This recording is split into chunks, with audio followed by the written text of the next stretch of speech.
அவரும் சாபமாகி நானும் சாபக்கேட்டில் வாழ்ந்து கொண்டிருக்கிறதுக்கு ஒரு பெரிய சிலுவை தேவையில்லை, அங்கே ஒரு மரணம் தேவையில்லை, அங்கே ரத்தம் சிந்துதல் தேவையில்லை, பெரிய உயிர்த்தெழுதல் தேவையில்லை, இவ்வளோ பெரிய வேலையெல்லாம் ஒன்றும் அவசியமே கிடையாது. நானும் அதே சாபக்கேட்டில் வாழ்ந்துட்டு என்னுடைய சாபக்கேட்டிலேருந்து ஒரு விடுதலை வேண்டும், எனக்கு ஆசீர்வாதம் வேண்டும், எனக்கு ஒரு விடிவு காலம் உண்டாக வேண்டும்.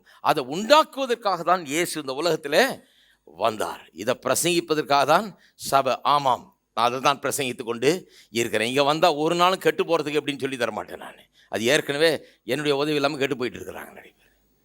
இங்கே வந்தால் நல்லா இருக்கிறது எப்படின்னு தான் சொல்லுவேன். இங்கே வந்தால் நல்லா ஆவீங்க கண்டிப்பாக. நான் சேலஞ்ச் பண்ணுறேன், சும்மா ஒரு 2-3 மாதம் வந்து கேட்டு பாருங்கள், எல்லாம் மாறிடும். புத்தி மாறும், முதல்ல உள்ளம் மாறும், கவனம் மாறும், எண்ணம் மாறும், நோக்கம் மாறும், எல்லாம் மாறும். ஆண்டவராக இயேசு கிறிஸ்துவுக்கு வாழ்க்கையில் முதலிடம் உண்டாகும். முதலிடம் உண்டாகும் போது வாழ்க்கையிலே சுபிட்சமும் ஆசீர்வாதம் சமாதானமும் எல்லா நன்மைகளும் உண்டாயிருக்கும். அப்போ ஆசீர்வாதம்னா என்ன? தேவனிடத்திலிருந்து நமக்கு உண்டாகிற ஒரு பலன். அந்த பலன் நமக்கு என்ன பண்ணுகிறது? அந்த பலன் நமக்கு நன்றாய் வாழும்படியாக, வெற்றிகரமாய் வாழும்படியாக, எல்லாவற்றிலும் நன்றாய் வாழ பீஸ். அந்த ஷலோம் என்கிற வார்த்தை எதுலேருந்து வருது? எபிரேய மொழியில் ஷலோம் என்கிற வார்த்தை, அதுதான் பீஸ்னு மொழிபெயர்க்கிறாங்க. அதுதான் சமாதானம் மட்டுமல்ல, அது நல்வாழ்வு, மொத்த நல்வாழ்வை குறிக்கிறது.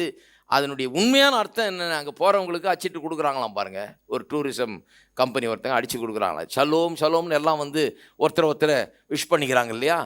அதுக்கு அர்த்தம் என்னன்னு ஒருத்தன் எழுதி போட்டிருக்கானா. அதில் சொல்லியிருக்கானா, நத்திங் மிஸ்ஸிங், நத்திங் புரோக்கன். எதுவும் விடப்படவில்லை, எதுவும் உடைந்து இருக்கவில்லை. நொறுங்கினது ஒன்றுமில்லை, உடைந்தது ஒன்றுமில்லை, இல்லாமல் இருக்கிறது ஒன்றுமில்லை. எல்லாம் நிறைவாய் இருக்கிறது, எல்லாம் நன்றாய் இருக்கிறது. அதான் ஷலோம், அதான் பீஸ். நான் சொல்லுகிறேன், உங்கள் வாழ்க்கை எல்லாம் நன்றாக இருக்கிறதா? உன் ஆவி, ஆத்மா, சரீரம், குடும்பம், பொருளாதாரம், கையின் பிரயாசம் எல்லாம் நன்றாக இருக்குதா? இல்லை அங்கங்கே உடஞ்சி போயிருக்குதா? அங்கங்கே கிராக் விட்டுருக்கா?